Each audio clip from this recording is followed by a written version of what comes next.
நேற்று நம்ம சொல்லி வச்ச மாதிரியே நேற்று நைட்டு நம்ம செஃப்பு காலையில் என்ன சமைச்சாரோ அதே தான் சாப்பாடு கொடுத்தாரு. ஒரு சேஞ்சும் கிடையாது. இவனை என்ன தான் சொல்லி திட்டுறது. வர வர நம்ம கடா குமாரோட போக்கே சரியில்லை. தம்பி சின்ன வீடு செட் பண்ணதுலேருந்து கையிலே பிடிக்க முடியறதில்ல. நைட் ஏதோ முடி கூட்டுதுன்னு மாத்திரை சாப்பிட்றான்.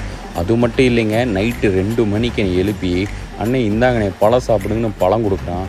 சரி இதெல்லாம் போகட்டும், சரி பழத்தை தின்னுட்டு தூங்குவான்னு பார்த்தா நாய் உட்காந்து விடிய விடிய யார்கிட்ட கல்ல போகிறான்னு தெரில, ஒரே கடலையாக போட்டுட்டு இருந்தா. இவங்க பெற்றோர்கள் இந்த வீடியோவை பார்த்தா மறக்காமல் பையனை கண்டித்து வைங்க. போகிற போக்கு சரியில்லை. இப்போலாம் நம்மளுக்கு காலை பொழுது விடியறதே நம்ம புலம்பல் மூஞ்சியில் தான். என்னடா கோலம் போட்டுட்ருக்கேன்னு கேட்டேன். அண்ணே இன்றைக்கி ஊஹா செஞ்சுருக்கான் போகா அப்படின்னு ஒரே சிரிப்பு. அந்த போகாவில் தேவையில்லாத ஐட்டங்கள்லாம் நிறையா இருக்கும். பள்ளி பாய்ச்சை இதெல்லாம் மட்டும்தான் இருக்காது. மித்தபடி தலைமை வேறு எல்லாத்தையும் போட்டு வச்சுருப்பான். சர்க்கரை உப்பு எல்லாத்தையும் ஒட்டுக்க போட்டு கிண்டி வச்சுருப்பான். நம்ம போய் ஆஃபீஸுக்கு கிளம்புவோன்னு சொல்லிட்டு ஃபஸ்ட்டு நம்ம செடி நண்பர்களுக்கெலாம் தண்ணி ஊற்ற ஆரம்பிச்சிட்டேன். பசங்க பரவாயில்ல, தண்ணி ஊற்றினதுக்கப்புறம் லைட்டாக எந்திரிக்க ஆரம்பிச்சிட்டானுங்க. கூடி சீக்கிரம் நெட்டுக்கிட்டு நின்றுவானுங்கன்னு நினைக்கிறேன். I am so happy.